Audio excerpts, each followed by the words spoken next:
الحمد للہ رب العالمین، الصلاۃ والسلام علی رسولہ النبی الکریم وعلی آلہ واصحابہ اجمعین۔ الحمد للہ الذی ہدانا لہذا وما كنا لنہتدی لولا ان ہدانا اللہ۔ رب اشرح لی صدری ویسر لی امری واحلل عقدۃ من لسانی یفقہوا قولی، آمین یا رب العالمین۔ آج ہم نے سورہ الفجر جو قرآن میں 89 نمبر پر ہے وہ ہم نے پڑھنی ہے،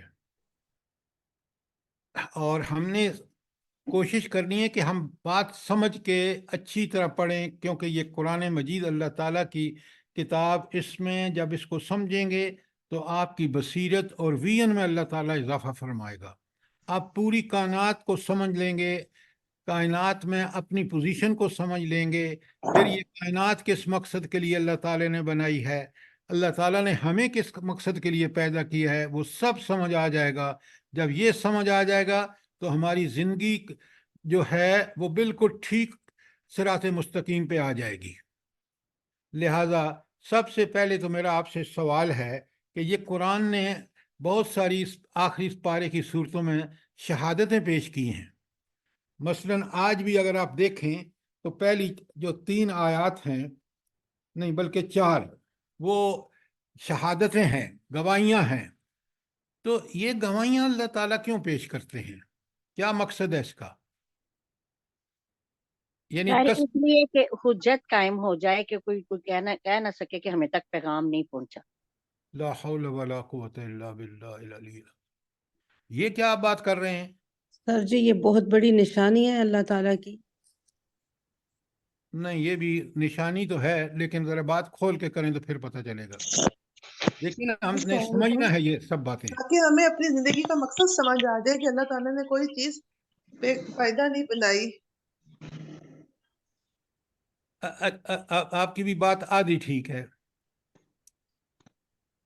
دیکھیں نا، یہ اتنی شہادتیں پیش کی ہیں، اتنی قسمیں اور گواہیاں پیش کی ہیں قرآن نے، آخر کوئی مقصد تو ہے نا۔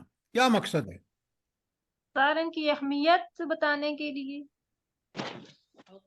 اس اہمیت کو کیوں بتایا گیا ہے؟ اس کا فائدہ کیا ہے ہمیں؟ دیکھیں نا، آپ چیزوں کو بس تھوڑا سا سمجھ کے اور پھر وہی جا کے بیان کرتے ہیں، وہی لوگوں کو سمجھاتے ہیں، وہ بات لوگوں کے پلے پڑتی نہیں ہے۔ سر جس اللہ نے یہ نظام قائم کیا ہے اس کی قدرت سے کچھ بھی دور نہیں ہے کہ وہ آخرت برپا کر دے، اور اس کی حکمت کا تقاضا یہ ہے کہ انسان سے اس کے اعمال کی باز پرس کرے۔ Excellent excellent. آپ نے جو پہلی بات کی ہے وہ ذرا کھولیں نا۔ بات آپ کی بالکل ٹھیک ہے کہ یہ وہ سارے دلائل ہیں۔ یہ اللہ تعالیٰ نے ہمیں دعوت دی ہے کہ ذرا غور و فکر کرو۔ میں نے تمہیں قرآن 3 جگہ کہتا ہے، بڑے غور سے سنیں۔ وَجَعَلَ لَكُمُ السَّمْعَ وَالْأَبْصَارَ وَالْأَفْئِدَةَ قَلِيلًا مَا تَشْكُرُونَ۔ میں نے تمہیں قوت سماعت دی، قوت بصارت دی، تمہیں سوچنے سمجھنے والا دل و دماغ دیا، لیکن تم کم ہی شکر کرتے ہو۔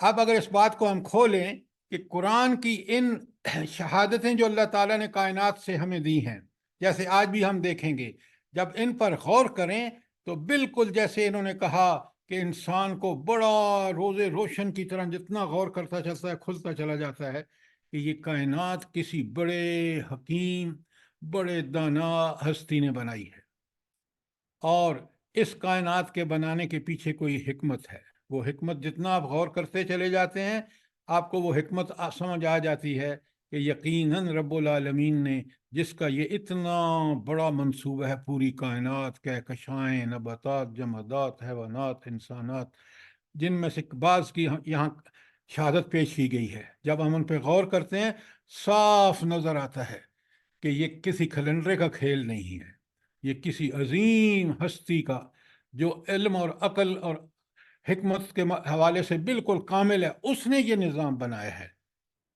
اور اس نظام کی جگہ دوسرا نظام بھی لا سکتی ہے وہ ہستی، اتنی اس کی قدرت، طاقت اور اختیار ہے۔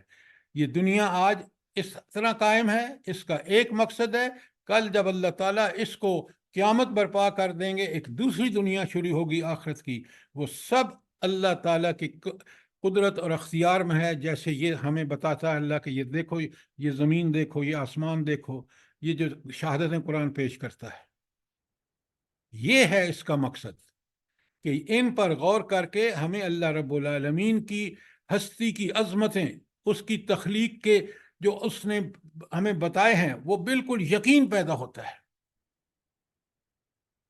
تو پیسے دیکھیں نا، یہ اتنی ساری قسمیں آئی ہیں، آخری پارے میں بھی ہیں، 29ویں میں بھی ہیں، قرآن کی دوسری جگہ پہ بھی ہیں. یہ شہادتیں، یہ گواہیاں کس بات کی دلیل ہیں؟ کہ وہ رب جو چاہے کر سکتا ہے، اور جس طرح اس نے اس کائنات کو برحق پیدا کیا. اللہ تعالیٰ کہتے ہیں سورہ ملک میں کہ اپنی نظر دوڑا لو، تھک ہار کے واپس آئے گی، اس کو کوئی نقص نظر نہیں آئے گا. یہ ہے اس کا کمال. تو یہ ہستی یقیناً ہمیں دوبارہ پیدا کر سکتی ہے، کرے گی، اور کر کے ہم سے حساب لے گی، کیونکہ اس نے دنیا یہ ساری جو ہے وَسَخَّرَ لَكُم مَّا فِي السَّمَاوَاتِ وَمَا فِي الْأَرْضِ، زمین و آسمان میں جو کچھ ہے اس رب العالمین نے انسانوں کے لیے مسخر خدمت پہ لگا دیا. چاند، سورج، ستارے، آپ دیکھتے جائیں. کوئی چیز ہے جو انسان کی خدمت کے پہ نہ لگی ہوئی ہو؟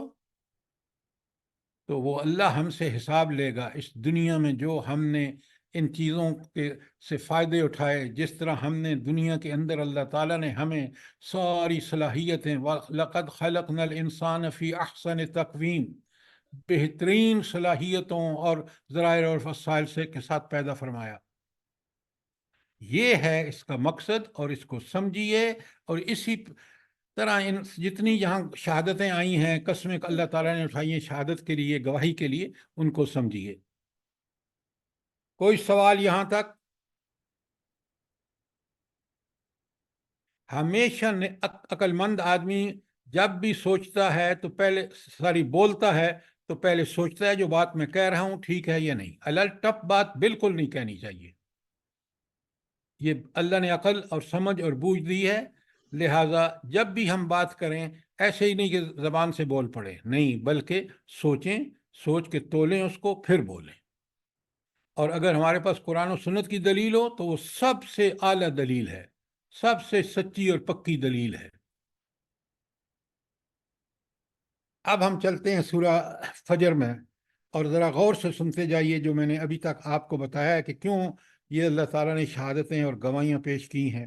بسم اللہ الرحمن الرحیم. والفجر، قسم ہے فجر کی. بولے یہ فجر کیا موقع ہے کہ اللہ تعالیٰ کیوں اس کو گواہی کے طور پر پیش کر رہے ہیں؟ بڑے غور سے سنیے. اچھا، فجر کہتے کس کو ہیں؟ پو پھٹنے کو. پو کب پھٹتی ہے بلا؟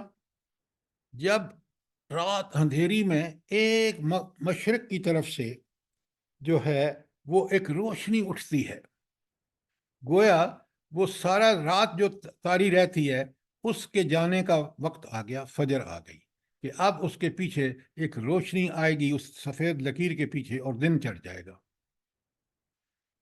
رات جو ساری خلقت، ہر چیز اپنے ٹھکانوں پہ آ کے آرام کر رہی تھی، اب دن اس کے لیے چڑھ گیا، اب اس کے عمل کا وقت آ گیا. اور اب اس نے پورا دن فجر کے بعد سے لے کر غروب آفتاب تک پھر اپنی سرگرمیاں، جس کے لیے اپنی زندگی کی بقا کے لیے، اور اگر وہ سرگرمیاں اللہ اور رسول صلی اللہ علیہ وسلم کے حکم کے مطابق ہیں، جیسے آپ کی عبادات، اخلاق، نظریات وغیرہ، تو زندگی آپ کی بہت آسان. اب ذرا یوں آپ گنتے جائیے تو اس دن اور رات میں انسان کے لیے اللہ تعالیٰ نے کیا کیا رکھا ہے، کیا کیا چیزیں جو ہیں جس سے ہم مستفید ہو رہے ہیں. جتنا ہم اس پر سوچیں گے، غور کریں گے، اتنا ہی ہمیں اللہ تعالیٰ کی عظمتیں اور اس کی حکمتیں نظر آئیں گی. آیت نمبر 1 کے بارے میں کوئی سوال؟ وَلَيَالٍ عَشْرٍ، اور 10 راتوں کی قسم، 10 راتوں کی گواہی، 10 رازوں کی شہادت. اچھا، اس پہ اگر آپ دیکھیں نا، یہ 10 راتیں، اور پھر نیچے آیت ہے تیسری نمبر، والشفع والوتر، اور جفت اور طاق. ایون اور آڈ جسے انگریزی میں کہتے ہیں. اچھا، اس پہ بہت ساری آپ کو ملیں گی آراء مفسرین کی، لیکن اس میں کوئی چیز ایسی نہیں سمجھ کہیں آپ کو نہیں ملے گی کہ حضور نبی کریم صلی اللہ علیہ وآلہ وسلم سے صحابہ نے سوال کیا اور انہوں نے آپ صلی اللہ علیہ وسلم نے اس کو بتایا. لہٰذا اس میں آپ کو اپنی عقل اور اس عقل کو قرآن و سنت کی روشنی میں استعمال کر کے اس کا مفہوم سمجھنا ہوگا. اس کے اندر اب جو وَلَيَالٍ عَشْرٍ 10 راتوں کی جو قسم ہے وہ اصل میں اگر آپ دیکھیں تو راتوں میں سے بھی 10 رات. تو 10 راتیں کون سی ہیں؟ پہلے مہینے کی 10 راتیں، اس مہینے کی دوسری 10 راتیں اور تیسری 10 راتیں. اگر اس کو بھی لیا جائے تو یہ بھی ایک بڑی دلائل کی شکل بنتی ہے. مثلا پہلے جو 10 راتیں ہیں، آپ دیکھتے ہیں کہ سورج اتنا باریک ہوتا ہے جیسے ناخن ہوتا ہے، دور نظر آتا ہے، اور 10 راتوں میں وہ بڑھتا بڑھتا بڑھتا اور آدھے سے زیادہ روشن ہو جاتا ہے. اس کے بعد اگلی 10 راتوں میں یہ 15ویں تک بالکل جوبن پہ آ کے اور پھر ڈیکلائن شروع ہو جاتی ہے، پھر وہ جو ہے وہ کم ہونا شروع ہو جاتا ہے، اور آخری 10 راتوں میں جو ہے وہ 29ویں رات کو غائب ہو جاتا ہے، اور پھر اگلے مہینے کی پہلی پر پھر وہ چاند اسی چھوٹی سی شکل میں باریک ناخن کی شکل میں دوبارہ نمودار ہو جاتا ہے. یہ اتنا جو سارا جو پروسیس ہے کہ 10 راتوں میں یہ تبدیلیاں اور یہ دن اور رات، یہ ایک بڑی حکمت بھری ہستی جس کا علم ہر چیز پر محیط ہے، اس نے پیدا کیا، اور اس کو کس طرح چل رہا ہے اور صدیوں سے چل رہا ہے. تو عقل اس بات کو تسلیم کرتی ہے کہ کسی منصوبہ ساز کی بہت اعلیٰ اور بے مثال منصوبہ سازی ہے، اور اس پر جس طرح عمل درآمد ہو رہا ہے ایک ہزاروں سالوں سے، وہ کمال کا ہے. تو پھر یہ اسی جس طرح پہلی والفجر قسم کی جو گواہی ہے، اس کے اندر جو اللہ کی حکمتیں ہیں، جو پھر یہ 10 راتوں کی قسم ہے، اس کی جو حکمتیں ہیں، اور آخری والشفع والوتر، اور جفت اور طاق. جفت اس کو کہتے ہیں ایون جو 2 پر تقسیم ہو جاتا ہے، اور طاق جو 2 پر تقسیم نہیں ہوتا. مثلا جفت کیا ہے؟ مثال 2 4 6 8 10 12 یوں گنتے جائیے. اور طاق کیا ہے؟ 1 3 5 7 9. اب یہ جو عدد ہیں، اس میں آپ اگر جو مہینہ اوپر ہم نے مثال لی ہے ایک مہینے کی 10 راتوں کی، پہلا دن جو ہے مہینے کا وہ طاق ہے، دوسرا جفت ہے، تیسرا طاق ہے، چوتھا جفت ہے، پانچواں طاق ہے، چھٹا جفت ہے. یوں اس کو گنتے جائیے. اسی طرح گنتی میں بھی آپ دیکھ رہے ہیں. اور اسی طرح دنیا کی ہر چیز جوڑے جوڑے اللہ نے بنائی ہے، اور کوئی چیزیں ایسی ہیں جو تنہا ہیں، ابھی ان کا جوڑا مکمل نہیں ہوا، وہ ابھی سنگل ہیں. جوڑا مکمل اللہ تعالیٰ جب چاہیں گے کر دیں گے. اس کی مثال کیا ہے بھلا؟ کہ ابھی وہ تنہا ہے. دنیا جی، دنیا دنیا کا جوڑا کیا ہے؟ آخرت میں کمپلیٹ ہوگا. آخرت ہے. Very good. تو دنیا ابھی ایک تنہا ہے، اکیلی ہے، اور یہ ایون ہوگی جب جوڑا مکمل ہوگا، جب آخرت برپا ہوگی. ذرا دماغ کو کھولیے، اللہ نے ہمیں دماغ دیا ہے، ہم اس سے چیزوں کو ذرا سمجھیں تو ہمیں اس کی قدرتیں، اس کی عظمتیں، اس کی شانیں، اس کی حکمتیں، اس کا علم کل، کہ وہ عالم کل ہے، وہ غائب کا بھی مالک ہے، عالم الغیب و شہادہ ہے. تو لہٰذا یہ سب چیزیں ان گواہیوں سے انسان کو اس ہستی کا پتہ دیتی ہیں جس کی یہ بے مثال اور لازوال قوتیں ہیں. چوتھی بات فرمائی کہ واللیل اذا یسر، اور رات جب کہ وہ رخصت ہو رہی ہو، یعنی تاریک کی جو سورج غروب ہونے کے بعد سے دنیا پر چھائی ہوئی تھی پوری رات، اب کیا ہو رہا ہے؟ وہ خاتمے پر آ لگی ہے اور اس کی پو پھٹتی ہے، وہ پھر دوبارہ اسی شکل پر آ گئی ہے کہ دوبارہ وہ فجر کا وقت شروع ہونے والا ہے جب رات جاتی ہے۔ تو اب ذرا اگر ہم ان چاروں آیتوں پر غور کریں تو پہلی تو آپ آیت نمبر 5 پڑھ لیں تاکہ ان 4 آیتوں کے بارے میں کوئی سوال۔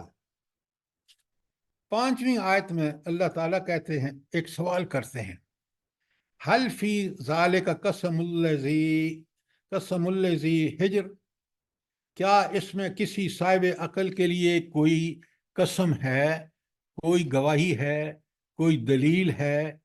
ذرا ان پہ غور کرنے کے بعد تو بالکل ایک بات سمجھ آتی ہے کہ جس ہستی نے، جتنی وہ حکیم، دانا اور قادر ہے، اور وہ ایسا خالق ہے جس نے یہ سب چیزیں بنا کر پھر ان کو اپنے کام پہ لگا دیا ہے، اور وہ انسانوں کے لیے بے حد فائدہ مند ہے، ان میں سے جو بھی گواہی، جو بھی قسم لیں آپ۔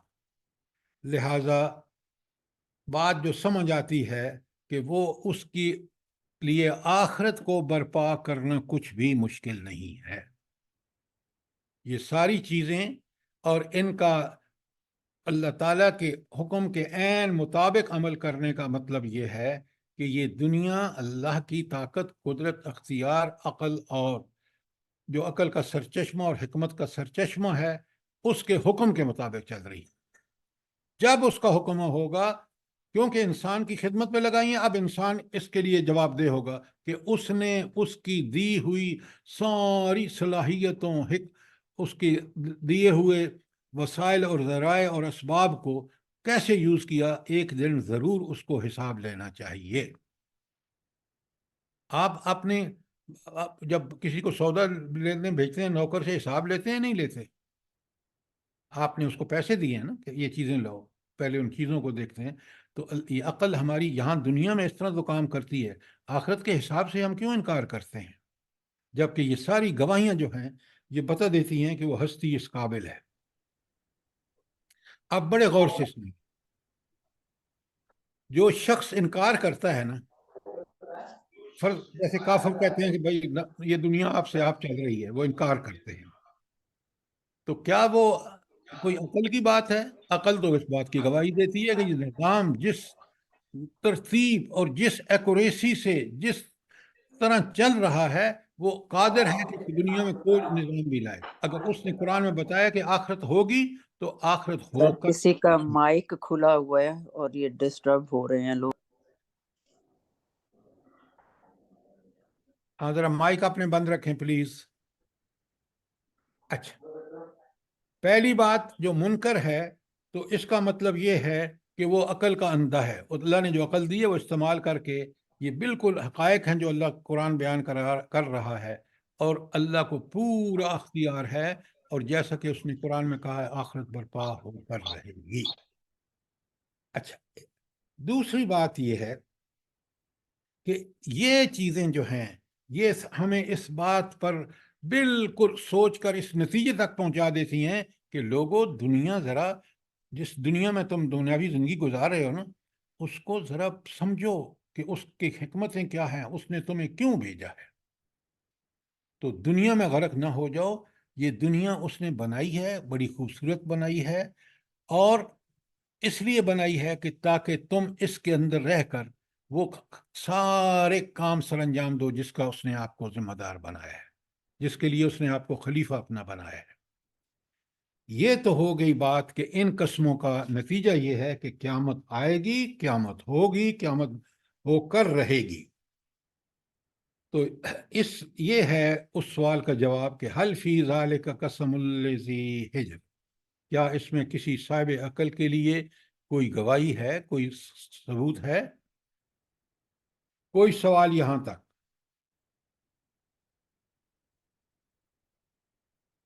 السلام علیکم سر۔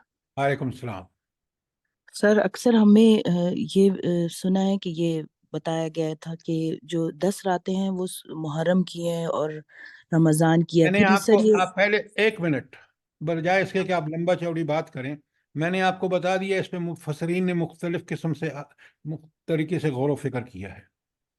جی میں نے آپ کو تفہیم القرآن کی دلیل کیونکہ وہ بڑی قرین قیاس ہے کہ اگر 10 راتیں ہیں اس میں طاق اور جفت بھی آ جاتا ہے اور اس میں وہ چاروں مربوط ہو جاتا ہے کلام.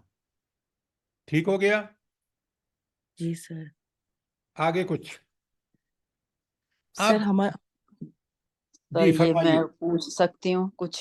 ہاں جی یہ پوچھیے. جو آیت نمبر 3 ہے والشفع والوتر، اس جی کو ذرا پلیز ایک دفعہ پھر آپ کر دیں.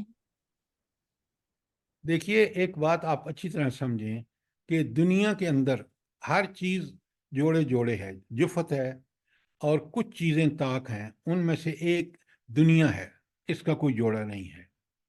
تو وہ یہاں جو گواہیاں پیش کی جا رہی ہیں کہ وہ برپا ہو کے رہے گی، تو اس دنیا کا جوڑا بھی کمپلیٹ ہوگا جب آخرت برپا ہوگی. تو دنیا اور آخرت، دنیا اللہ نے پیدا کر دی ہے، آخرت پیدا ہوگی جب پہلا سور پھونکا جائے گا. ٹھیک ہو گیا؟ سر جزاک اللہ خیر. ہجر اللہ جی ہجر کے بارے میں ذرا کچھ بتا دیں. یہ پتھر، ہجر تو پتھر ہوتا ہے، تو اس کا کیا ذرا تفصیل ہے؟ اچھا، آپ نے یہی کچھ پڑھا ہے اب تک کہ ہجر کا معنی صرف پتھر ہوتا ہے؟ ہجر کا معنی عقل بھی ہوتا ہے. تو یہ اللہ تعالیٰ جو سوال حل کیا فی ذالک قسم الذی ہجر، کہ کسی صاحب عقل کے لیے یہ کوئی گواہی ہے، کوئی قسم ہے؟ ہجر عقل کا، یہاں دو معنی ہیں اس کے، پتھر بھی ہے اور عقل بھی ہے. تو یہاں معنی عقل ہے. بات جی سر کلیئر ہے؟ جی سر جزاک اللہ. اچھا، اب قرآن دلائل اس کیوں دے رہا ہے یہ کہ آخرت ممکن ہے، اللہ تعالیٰ کی قدرت اور اختیار میں ہے، وہ ہو کر رہے گی. یہ اس لیے ہے کہ ہم اس دنیا کے اندر اس آخرت کو پیش نظر رکھ کے زندگی کر گزاریں، کیونکہ وہ دائمی اور ابدی زندگی ہے. یہ دنیا ایک عارضی زندگی ہے جس میں اللہ تعالیٰ نے ہمیں امتحان کے لیے بھیجا ہے. اب امتحان دنیا میں کس چیز کا ہے؟ بڑے آسانی سے آپ سمجھ سکتے ہیں. کبھی اللہ تعالیٰ خوب انسان کو دولت، مال، عزت، عہدے، فراخیاں دیتا ہے. اس میں انسان کی آزمائش کس بات کی ہوتی ہے کہ وہ اللہ کا شکر ادا کرتا ہے یا نہیں. جب یہ نعمتیں ملتی ہیں تو شکر کیا ہے؟ ان کو اسی طرح استعمال کرنا جس طرح اللہ تعالیٰ نے بتایا ہے قرآن اور سنت میں. اللہ کی امانت سمجھ کر خرچ کرے گا اور شکر کرے گا. وہ شکر کے 3 جو زبان، دل کا شکر، زبان کا شکر اور عمل کا شکر، پھر وہ پاس ہو گیا. اگر اسی دنیا کی نعمتوں کو جو اللہ نے دی ہیں اس نے اپنا حق سمجھ کے، اپنا مال سمجھ کے اور اللہ کے احکامات کی پرواہ کیے بغیر خرچ کیے، وہ ناشکرہ ہے، وہ جہنمی ہے. اور یہ ہے وہ مسئلہ جس کے لیے قرآن بار بار ہمیں یقین دلا رہا ہے کہ دنیا کو گزارو آخرت کو پیش نظر رکھ کر. اب یہ تو مثال یہ قرآن نے دی ہے کہ دنیا جو ہے وہ عمل کی جگہ ہے اور آخرت جو ہے بدلہ یا جزا کی جگہ ہے.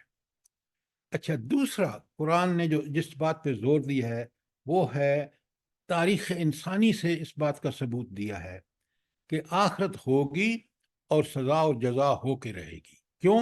دنیا میں آپ دیکھ لیں، مثلا بڑی پیاری مثال قرآن نے یہاں دی ہے اور دوسری جگہ پہ بھی ہے. پہلی بات اللہ تعالیٰ نے ارشاد فرمائی ہے کہ ذرا دیکھو، الم تر کیف فعل ربک بعاد، تم نے دیکھا نہیں کہ تمہارے رب نے عاد کے ساتھ کیا معاملہ کیا. اب عاد آپ کو پتہ ہے کہ دنیا کی، پہلے لکھ لیں یہ آیات تاکہ پھر آپ قوم عاد کے بارے میں پڑھ سکیں. قرآن میں لکھیں قوم عاد کے بارے میں. ان کے قوم عاد کی طرف کون نبی بھیجے گئے تھے؟ حضرت ہود علیہ السلام. حضرت ہود علیہ السلام. یہ باتیں سمجھنے کی ہیں، بڑی زبردست، اپنے زمانے کی موسٹ پروگریسو، انتہائی ترقی یافتہ قوم تھی. میں 2-4 آیتیں آپ کو پڑھ کے سناتا ہوں اس قوم کے بارے میں. اتنی پروگریسو تھی، اتنی طاقتور تھی کہ اللہ تعالیٰ خود فرماتے ہیں التی لم یخلق مثلها فی البلاد، اس قوم کی مانند کوئی قوم دنیا کے ملکوں میں پیدا نہیں کی گئی تھی۔ یہ جس طرح آج ہم دیکھتے ہیں نا، روس تباہ ہو چکا ہے، ٹکڑے ٹکڑے ہو چکا ہے، انشاءاللہ امریکہ بھی اس کے قریب ہے۔ تو ان قوموں کے عروج کے زمانے کی طرف جائیں تو آپ کو پتہ لگے گا کہ سائنس اور ٹیکنالوجی میں کوئی ان کی برابری دونوں کی نہیں کر سکتا تھا، ماضی کی بات ہے۔ اسی طرح وہ بھی قوم تھی کہ وہ اپنے زمانے کی، اور خاص کر اس کی جو خاص صلاحیت تھی، بلا وہ کیا تھی، جلدی بتائیں۔ سر انہوں نے گھر بڑے مضبوط بنائے تھے۔ اونچی اونچی ستونوں والے گھر بنائے جی ہوئے تھے۔ بہت وہ طاقتور اور بالکل ہاں، آپ دیکھیں نا، یہ اس کا مطلب ہے کہ وہ پہاڑوں کو تراش کے گھر بناتے تھے۔ اس ٹیکنالوجی میں ان کا کوئی ثانی نہیں تھا۔ خوبصورت گھر، خوبصورت غاریں، ستونوں والے مکان، پتہ نہیں کیا کیا بنا دیتے تھے، کس کو، پہاڑوں کو گھڑ کے کھود کے۔ یہ ان کی اسپیشلٹی تھی، اور اتنے طاقتور، اتنے تنومند تھے۔ یہ جو میں نے آپ کو آیتیں لکھوا رہا ہوں، قوم عاد جس کی طرف حضرت ہود علیہ السلام بھیجے گئے تھے، لکھ لیں دوبارہ، میں نے لکھوائی ہیں پہلے آپ کو۔ سورہ آراف کی آیت 65 تا 72 میں اس کا بیان ہے۔ سورہ ہود کی آیت 50 تا 60 میں 10 آیتیں 11 ہیں، اور اسی طرح سورہ شعراء میں 123 تا 140۔ آپ کو وہاں پڑھیں گے تو آپ کو پتہ چلے گا کہ کس قوم ہود جس کی طرف حضرت ہود علیہ السلام بھیجے گئے تھے، ان کے کیا حالات اور واقعات تھے، اور کس طرح اللہ تعالیٰ نے بالآخر جب حضرت ہود علیہ السلام کی دعوت کو انہوں نے ریجیکٹ کر دیا اور منکر ہو گئے، اور پھر بھی اللہ نے ان کو مہلت دی، اس کے بعد پھر اللہ نے ان کو اس مہلت کے بعد بھی جب فائدہ نہیں اٹھایا تو ہلاک کر دیا۔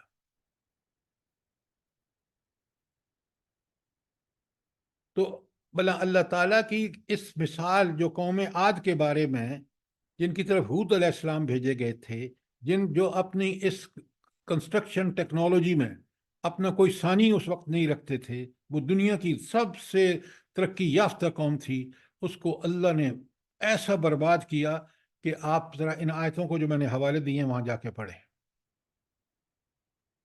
تو یہ اللہ کیوں بیان کر رہے ہیں، کیا مقصد ہے یہاں پر، جلدی بتائیں۔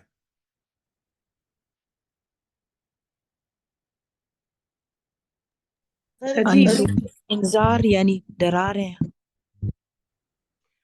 عروج عبرت کے لیے کہ کیا بڑے سر، یہ بڑے سوال غور آپ سے کرنے لگی تھی کہ اس یہاں مقصد کیا ہے اللہ تعالیٰ کا بیان کرنے کا۔ اب یہی تو چیز ہے، ہم قرآن پڑھتے ہیں تو سمجھیں، سوچیں۔ یہاں اس کا مقصد صرف یہ ہے کہ غور سے سنیے، وہ اللہ، وہ کریم ہستی، وہ جس نے ان طاقتور قوموں کو دنیا میں عذاب دیا، آخرت پر تو یقیناً وہ دے گا۔ کیوں؟ دنیا میں ان کو سزا اپنے کرتوتوں کی ملی، اور یہ آخرت پر دلیل ہے کہ جس نے دنیا میں ان کو پکڑ کر ان کو ایسا عذاب دیا، وہ ضرور آخرت میں جب برپا ہوگی تو ہر فرد سے، ہر قوم سے حساب لے گا۔ یہ دلیل ہے آخرت کے برپا ہونے اور آخرت میں سزا اور جزا ملنے پر، بہت بڑی دلیل، تاریخی دلیل ہے، ثابت ہے، یہ ہوا ہے، جس پر تاریخ گواہ ہے، اور تاریخ کی یہ گواہی اس بات کی گواہی بنتی ہے کہ آخرت میں بھی وہ اللہ جس نے دنیا میں یہ سب کچھ کیا آخرت میں کر سکتا ہے۔ پہلی 5 آیات کائنات سے دلائل تھے، یہ تاریخ سے دلائل ہیں۔ بات سمجھ آئی کہ نہیں؟ جی سر، یہ ساری دنیا کے لیے سبق ہے کہ دنیا میں بھی فاسق اور ظالم کو اللہ نہیں چھوڑتا، اور آخرت میں تو پھر بیس جو عذاب ہوگا اس کا کوئی حد ہی نہیں ہے۔ یہ اور سارے یہ قوم سب سے زیادہ سرکش تھی نا سر۔ اچھا، بالکل آپ ٹھیک کہہ رہے ہیں، لیکن سب سے پہلے مجھے اور آپ قرآن پڑھ رہے ہیں، ہمیں اس سے سبق لینا چاہیے، پھر بالکل ہر اہل ایمان کو لینا چاہیے۔ جن کو ہم بتا رہے ہیں، سمجھا رہے ہیں، ان کو بھی یہ سمجھائیں کہ اس رب سے ڈرو جس کی یہ قدرتیں ہیں۔ بے ایک شک۔ دلیل تو یہ ہو گئی تاریخ سے۔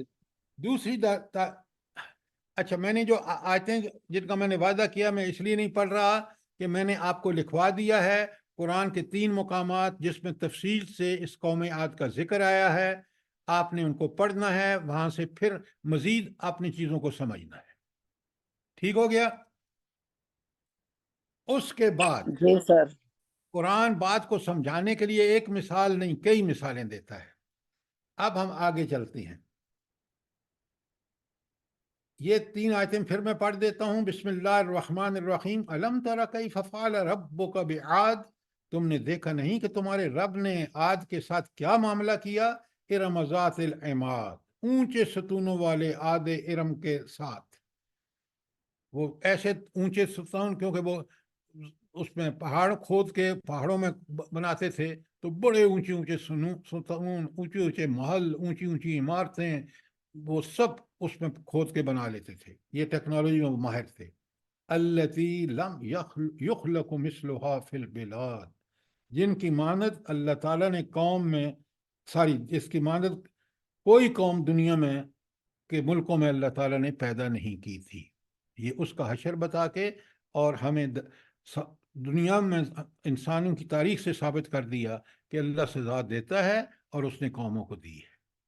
اس کے بعد دوسری قوم ہے وَثَمُودَ الَّذِينَ جَابُوا الصَّخْرَ بِالْوَادِ، اور سمود کے ساتھ جنہوں نے وادی میں چٹانیں تراشی تھیں. اچھا سمود کون سی قوم ہے بلا؟ کیا خاص بات ہے ان کی؟ صالح علیہ السلام کی سر، انہوں نے معجزہ مانگا تھا، معجزہ مل گیا ان کو. پھر کیا ہوا؟ اس کے ساتھ پھر انہوں نے وہی سرکشی والا رویہ کیا اور پھر ان پہ عذاب آیا. اس کی ٹانگیں کاٹ دی. اچھا پہلے آیتیں لکھیں، آدھی بات نہ کیا کریں.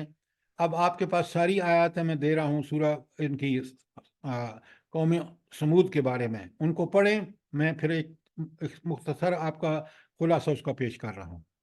لکھیں قوم سمود کے بارے میں جن کی طرف حضرت صالح بھیجے گئے تھے. یہ لکھیں اس کی پہلی سورہ آراف میں ہی 73 تا 78 آیات ہیں.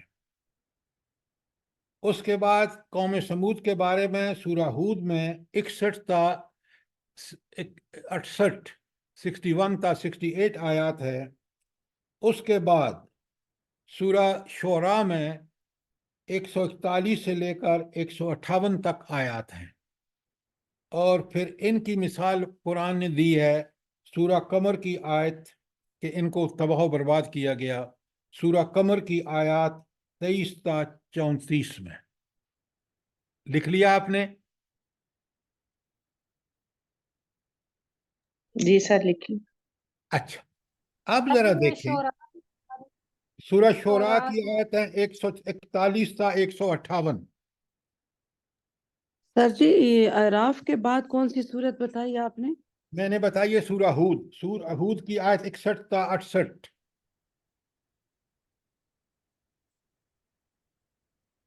جزاک اللہ. اچھا یہ اب دیکھیں بڑی خوشحال قوم تھی.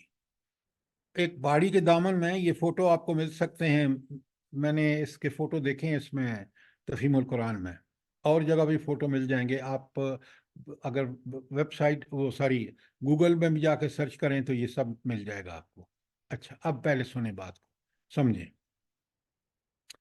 اس قوم نے حضرت صالح کے ساتھ مذاق اڑانا شروع کیا.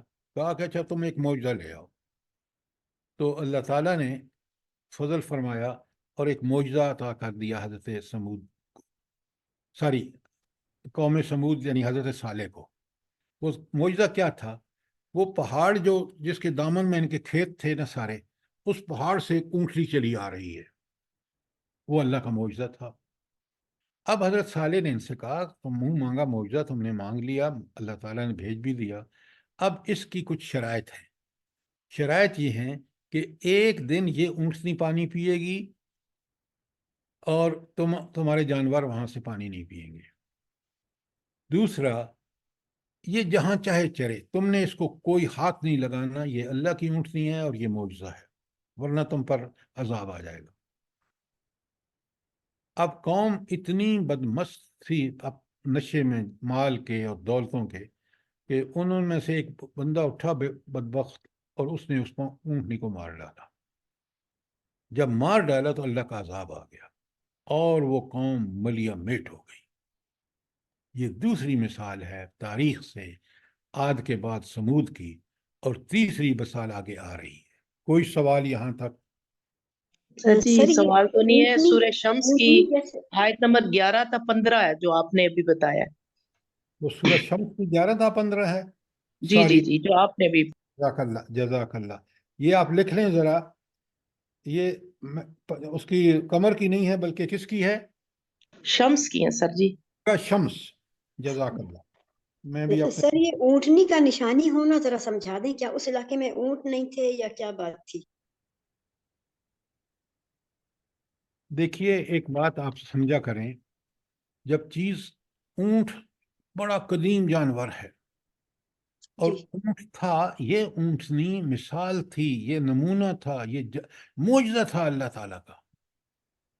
ان دوسری اونٹنیوں سے مختلف تھی. کیوں؟ یہ اللہ کی اونٹنی تھی، معجزہ تھا، اور اسی لیے اس کی شرائط بھی تھیں کہ جہاں چاہے چرے، اس کو کوئی وہ نہیں ہٹا نہیں سکتا وہاں سے.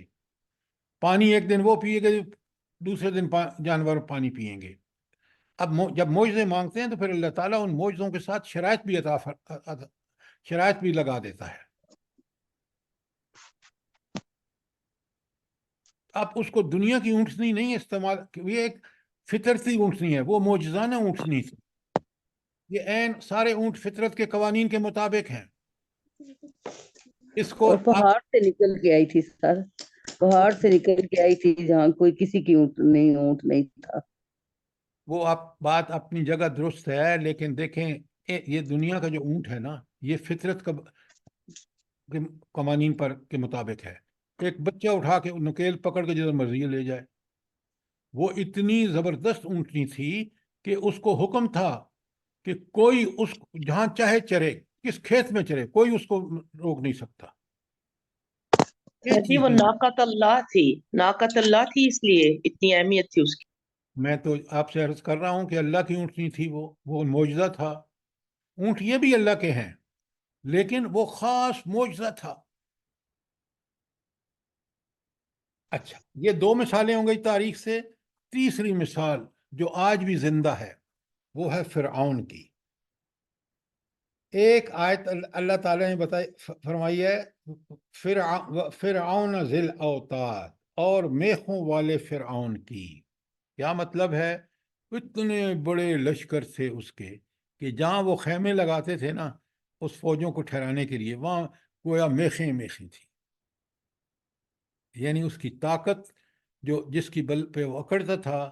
اور قرآن میں آتا ہے اور آپ نے پڑھا ہے، انا ربکم الاعلی، میں تمہارا سب سے بڑا رب ہوں. نعوذ باللہ. اس کو اللہ تعالیٰ نے اپنے نبی موسیٰ علیہ السلام جو ان کی طرف بھیجے گئے تھے، اس کے ذریعے اس کو ایسے عذاب میں کہ تباہ و برباد ہو گیا اپنے لشکروں کے ساتھ. پتہ ہے قرآن میں کتنی آیات ہیں اس کے بارے میں، فرعون کے بارے میں لکھوا چکا ہوں. آپ سر کو جی کم؟ آپ نے 500 تک. جی 514 آیات ہیں. قرآن مجید میں جتنے واقعات بیان ہوئے ہیں نا، ان میں سب سے زیادہ جو واقعہ بیان ہوا ہے وہ فرعون کا ہوا ہے. اس لیے کہ آیات میں نے لکھوائی ہیں آپ کو، اور میں نے آپ کو لکھوایا ہے کہ پوری سورۃ طٰ جو ہے آیت 9 سے 98 تک پورا واقعہ بیان ہوا ہے فرعون اور حضرت موسیٰ کا.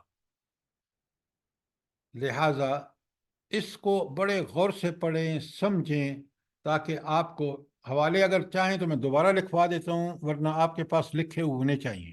جی سر ہے، جو آپ نے سورہ اعراف پڑھائی تھی نا جب اس میں نے وقت لکھوائی. جی اس بالکل. وقت ہم نے یہ سارے واقعات لکھ لیے تھے. اب یہ 3 مثالیں آپ کو قوم عاد جن کی طرف حضرت ہود بھیجے گئے تھے، قوم سمود جس کی طرف حضرت صالح بھیجے گئے تھے، اور قوم فرعون جس کی طرف حضرت موسیٰ بھیجے گئے تھے. ان کے واقعات کی تفصیل آپ کے پاس ہے، آپ ذرا پڑھیں۔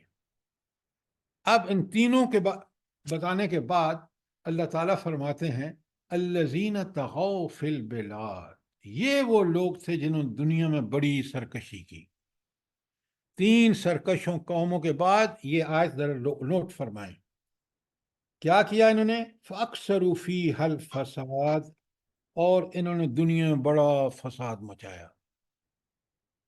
اپنی سرکشی اور بغاوت کی وجہ سے زمین ان کے فساد سے بھر گئی تھی، اور اللہ تعالیٰ فرماتے ہیں پھر کیا ہوا؟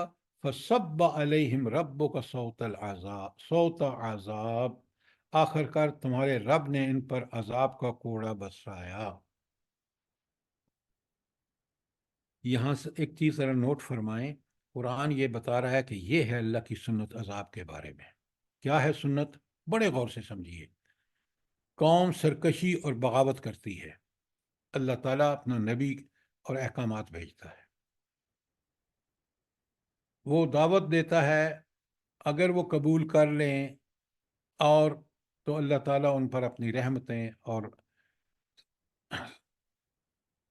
آسانیاں نازل فرماتا ہے، اور اگر وہ انکار کریں تو اس کے انکار کے بعد بھی اللہ ان کو مہلت دیتا ہے۔ یہ اس کی شان کریمی دیکھیں، اس کی رحمتیں دیکھیں۔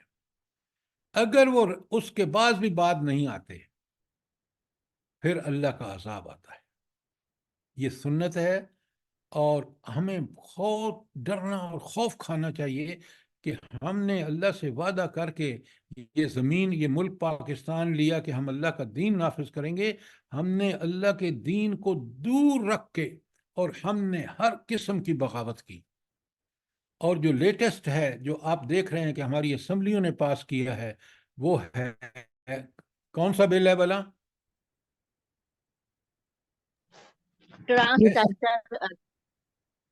جی، ٹرانسجینڈر بل سر۔ ٹرانسجینڈر بل ہے۔ یہ وہ عمل جو ہے جو قوم لوط کرتی تھی، اور جس کے عذاب کے آج بھی آثار زمین پر موجود ہیں۔ آج کا انسان کس قدر، دیکھیں، مغرب کرے، یورپ کرے، امریکہ کرے، وہ اللہ کے منکر ہیں۔ ہم اگر یہ کریں تو ہمارا جرم اس سے کئی گنا زیادہ ہے۔ اللہ تعالیٰ کے نزدیک اس سے بڑا کوئی مغضوب نہیں ہو سکتا کہ رب العالمین کے احکامات کی خلاف ورزی میں اس حد تک جایا جائے کہ انسان جو ہے وہ ہوموسیکشولیٹی تک پہنچ جائے۔ لہٰذا یہ چیزیں ڈریں، اور یہ اللہ کا عذاب، یہ قرآن صرف پڑھنے کے لیے نہیں ہے، سمجھنے کے لیے کہ ہم کہاں سے کھڑے ہیں، کہیں اللہ کی نعمتوں سے دور تو نہیں ہو رہے، کہیں اللہ کے عذاب کے مستحق تو نہیں ہو رہے۔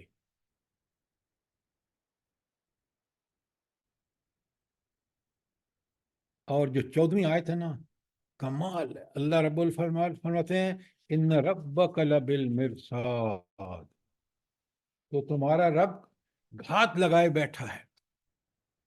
اچھا، یہ گھات لگانے کا مطلب کیا ہے بلا؟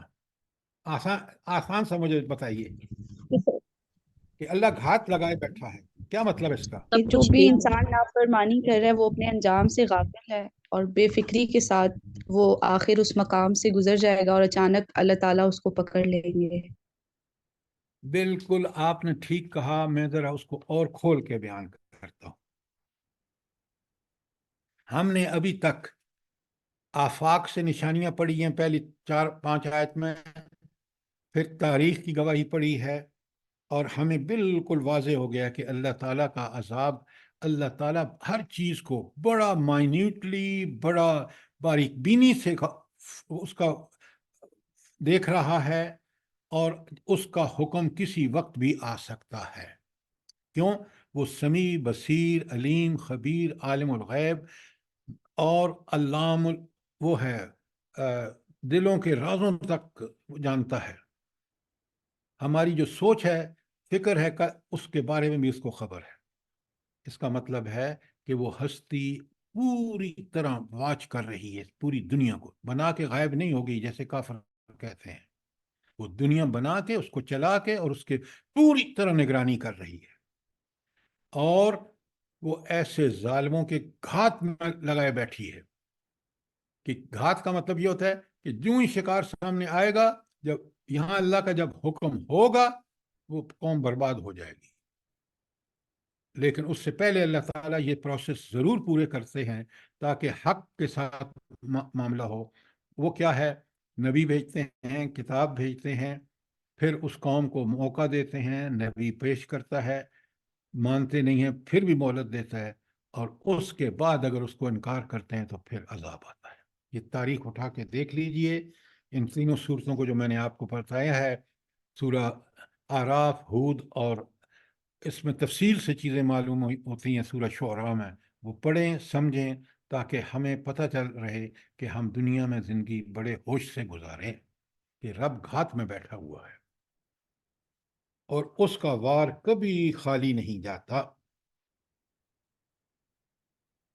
تو یہ دنیا کسی کھلنڈرے کا کھیل نہیں ہے، ایک حکیم قدیر کا بنایا ہوا ایک با مقصد اور باغایت، باغایت کا مطلب ہے کہ اس کا ایک خاص مقصد ہے، یہ وہ کارخانہ ہے جس نے اللہ نے تخلیق کیا ہے۔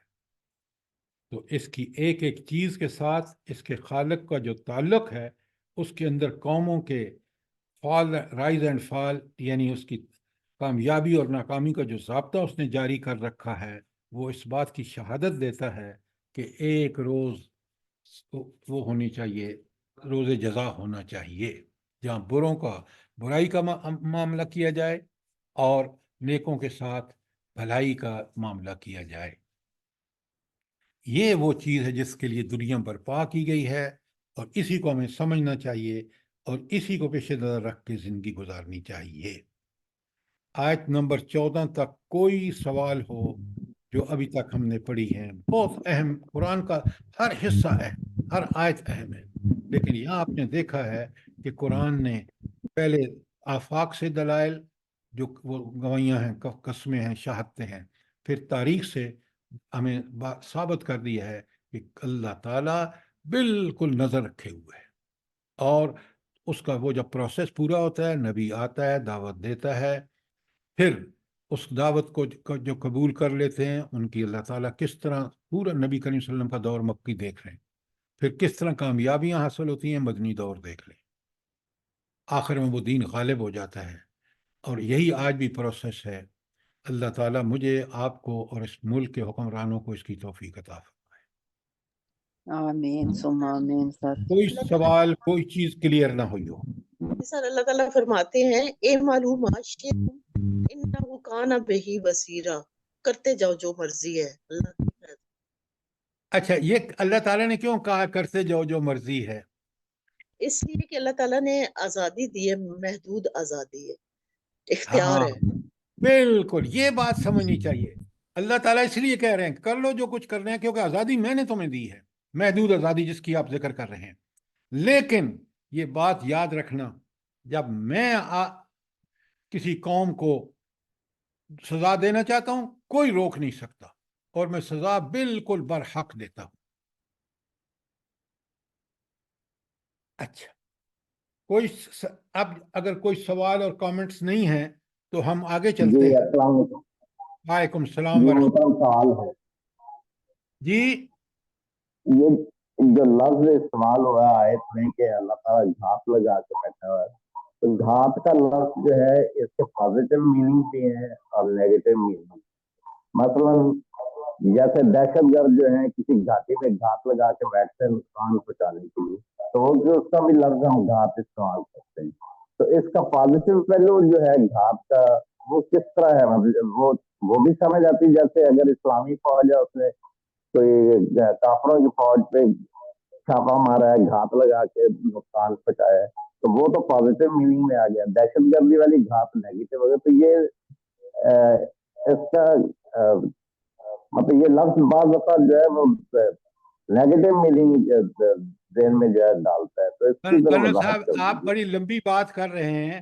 آپ اگر اتنی بات کہتے نا کہ کیا یہ پازیٹیو سینس میں استعمال ہوا ہے یا نیگیٹو میں، اور کیا یہ پازیٹیو نیگیٹو دونوں میں استعمال ہوتا ہے، تو میں سمجھ جاتا اور سوال بھی سب کو کلیئر ہو جاتا۔ آپ کا یہی سوال ہے نا کہ یہ پازیٹیو مین میں استعمال ہوتا ہے یا نیگیٹو میں، اور یہاں کس میں استعمال ہو رہا ہے اس آیت میں؟